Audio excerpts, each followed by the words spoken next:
Hi everyone, this is the Math 10C Polynomials Review. This is written response 8C. And I'm supposed to represent this polynomial here with algebra tiles as a rectangle.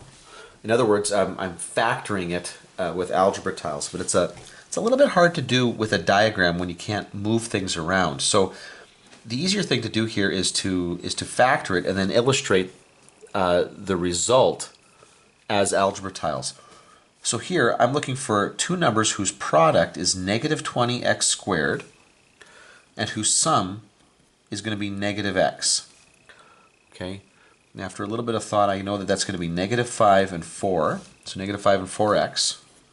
So here are my binomial factors. My outer product will be negative 5x. My inner product will be 4x.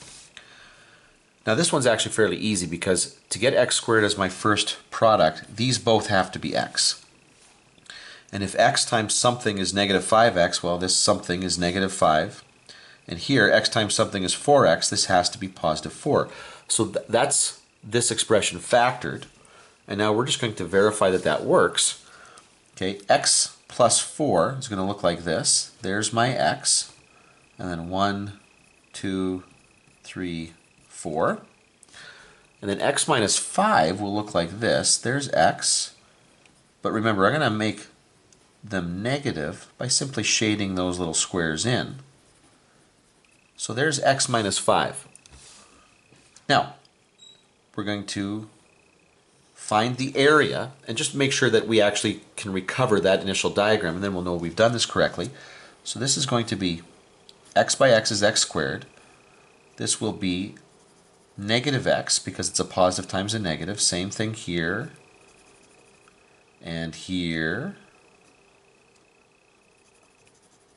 and here and here. So there's negative 5x. Over here though, because this is a positive times a positive, this will be positive 4x's. Okay?